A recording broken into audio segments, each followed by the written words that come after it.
What's up, folks? So I have all of my burger chucked up. As you can see, I'm keeping the burger off, not pooling in its blood.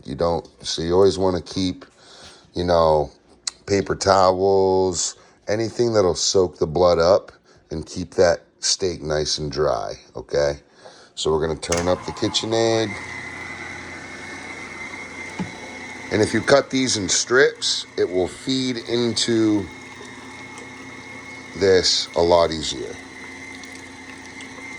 Whereas, per se, chunks like this, you really got to force them in there. Now, don't worry, my finger's not going to get at all. Like, I couldn't possibly get that. But this is what this is for.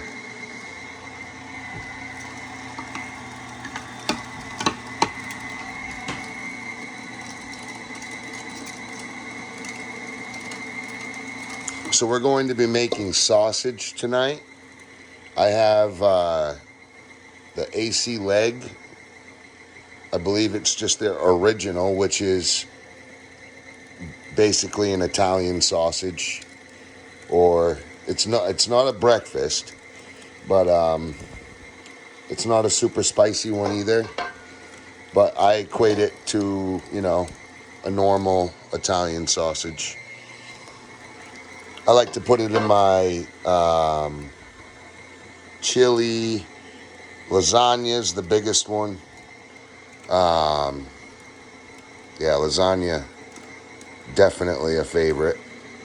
Spaghetti, basically any Italian dish, and that will go pretty well in there.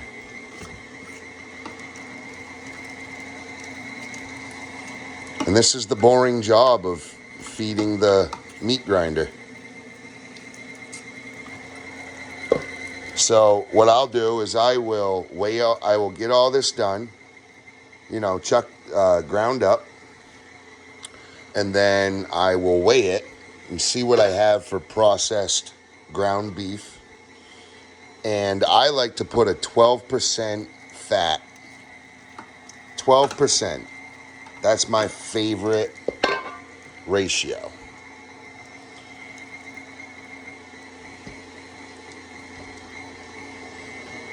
And as soon as I'm done with this, I will go grab all of the fat that I will be using for this.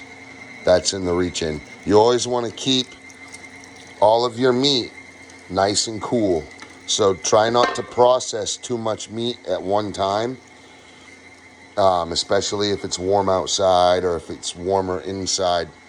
Wherever you're doing, you want to just try to make sure that your meat stays below 40 degrees, because with warmth grows bacteria.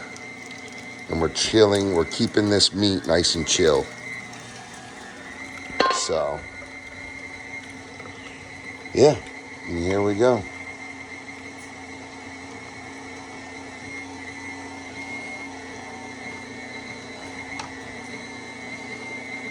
I should save some of these good big strips for Chuck, just because I love making a nice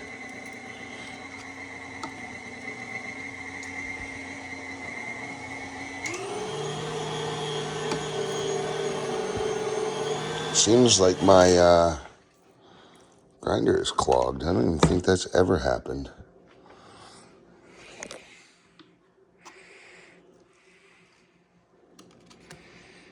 I really don't. I don't think that this has ever happened. But we're going to get to the bottom of it. I think it was the piece that I put in was just too large. Now, this is another thing. So it will catch a little bit of ligaments. These aren't bad for you. It's not like that white stuff is going to hurt you at all. It's no different than just about any other thing that you would eat. You're going to get any bit of ligament in any burger or anything. However, you can get it off that if you would like to. And I just give it to my dog, Put it right in the dog bowl. He's got a big old bowl full of it right over there. So what I'll do now, I'm going to run this out. This is a great time. I've never had this happen, but you can see just how big that was. So basically, lesson learned here, don't try to fit a large chunk of meat in the meat grinder. So I'm going to push this back in, put my grinder blade in, and then this has a little hole right there, and that key is down there. So we're going to... Now, of course, you're going to want to wash your hands before and after you do this. I didn't wear gloves.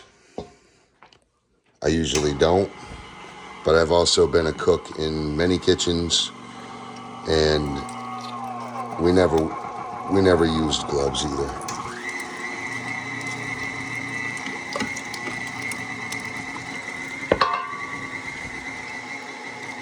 Many chefs just, use their hands, which is absolutely fine. Now, when I mix the fat, I'll probably throw some gloves on because that gets really fatty. But then when I do that,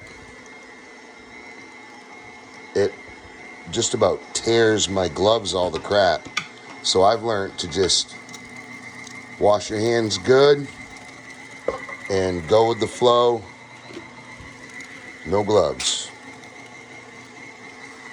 So we're filling that upper deck with all of our chuck, which is basically all the scraps off of the quarters, every bit of red meat that I could find, and cut and slice and pull off those quarters.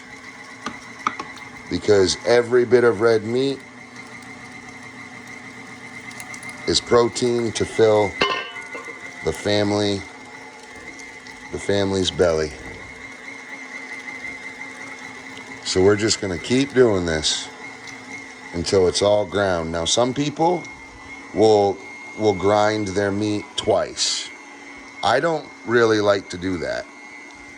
I do like to have some bit of consistency and texture in my burger. What I like to do is I turn up my my grinder a little bit, so it's making sure that it's nice and chopped up. Because the faster you turn this on, the faster that blade is gonna spin in there, which means the more this is gonna get cut up.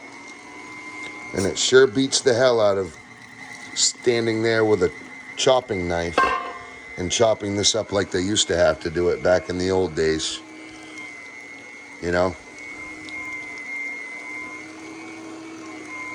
Making burger by hand isn't fun because it takes a lot of chopping to get it this pureed. I mean, that's pretty well puree, So I'm just trying to get as much of the red meat as possible. Every little bit counts. And I've taken my time to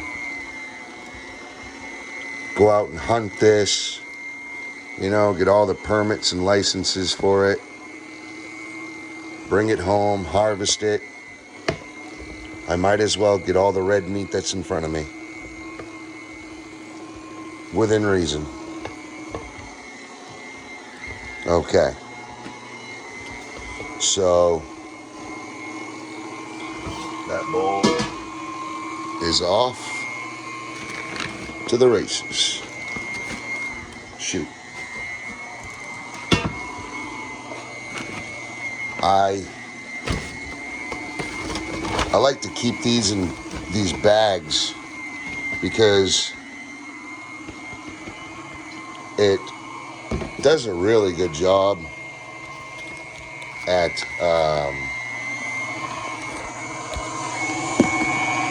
it does a really good job at keeping the meat dry. Sorry, I just got to get the rest of this meat here. All right.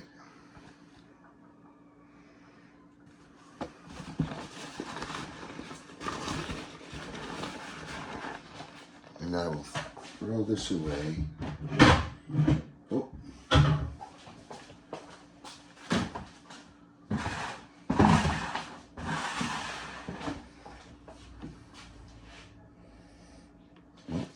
Wrong bowl. Okay. So.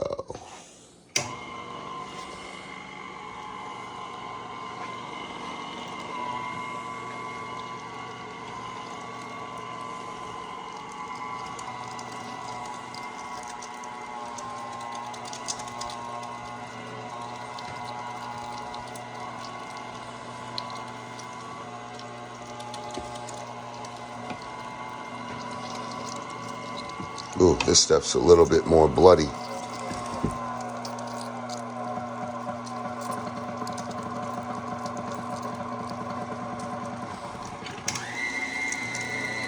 Thought something was wrong there.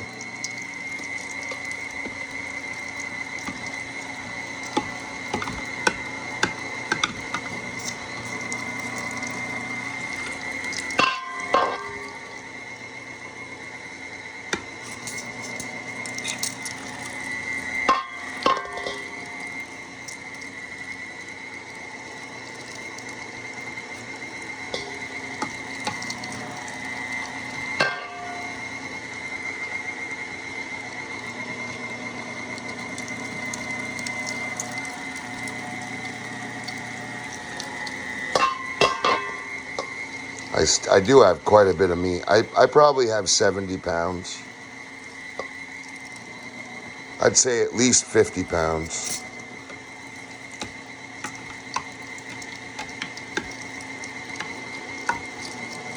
But we'll never know until we weigh all of that up with this, and the other tote that's in the reach-in. Plus we have about 25 pounds of fat. Now obviously we're not going to use all that if we don't have to. You can just refreeze your meat and it will be absolutely fine. I'm sorry, your fat, pig fat.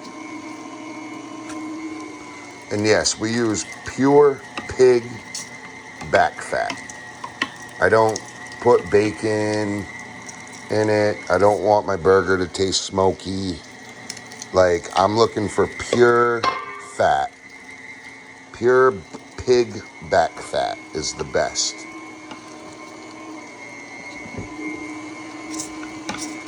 It's just nice and white, no skin on it, you know, nice and white, clean, pure fat. What I mean is basically no meat. You don't want any meat on. Now, that being said, I was told by the butcher that I got the fat from that every now and then, or basically his favorite way to make sausage is to use a Boston butt, which has a mixture of about probably 60% meat, 40% fat. He said there's nothing wrong in that, and that will give it great, texture, flavor, etc. And a lot of good chefs do the same thing. They'll put, a fatty pork in with their meatballs or in with their sausage when they make sausage. And sometimes that's actually the secret of these guys, And instead of doing it one way, they may do it a different way, for different things. But this is what I found that me and my family think is tasteful. I haven't tried, to use a Boston butt, to make a sausage or burger yet. That was actually pretty new to me. I just got told that just a couple weeks ago. So I might try it my next sausage round. And we'll have to check that out together. I'll do a video and we'll see how that goes. I am going to harvest at least one deer this year. You know, hunting, I don't want to put too much time into hunting because I have the apartment to build and I've been quite preoccupied over the last little bit of time here. So I'm trying to basically stay busy on the house.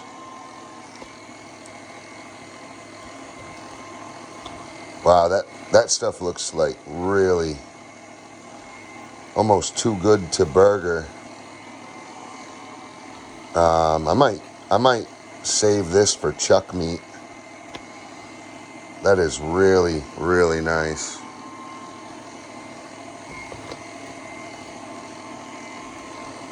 That's a good burger piece. But I will have to cut that. So what I'm going to do, I'm going to finish grinding this up, and then we'll go into part 2. I'll break out the fats, and you guys can watch me grind my fat down, mix it in the burger. Well, weigh everything, figure out our ratio. We'll mix it in the burger, and then once we get our fat and all of our burger in a big tub, I have a half a tub out in the reach-in right now. And once we're done getting all of our burger mixed up, we'll separate our burger out, and then we'll take our AC leg pork sausage seasoning. This is just the Blend 29. It's an entire bag does 25 pounds of meat.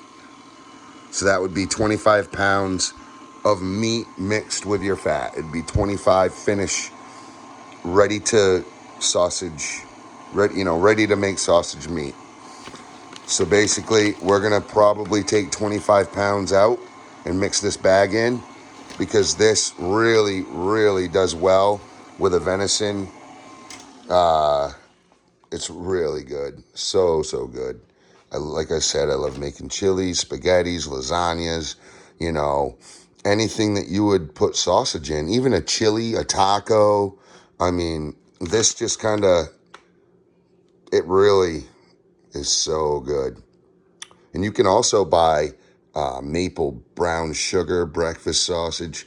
You can get link strips. I have the link applicator that comes off here and you'd put your sleeves on, but we don't do that. I just mix it and put it in a bag and label it sausage. Although you can see all the seasoning when you look at the bag. So you wouldn't, you would know if it's sausage regardless if you labeled the bag. So thank you for watching. I'll catch you at the next step. Like and subscribe. And I can't wait to go hunting and fishing and build the apartment. We're going to be doing vinyl next. So we got all kinds of big stuff coming up. Can't wait for you guys to be a part of it. And I appreciate you guys watching. I'll catch you at the next one. Remember, this is part 1. I'll do a part 2 and maybe a part 3. We'll see. Again, thanks for watching. Man Squanto, out.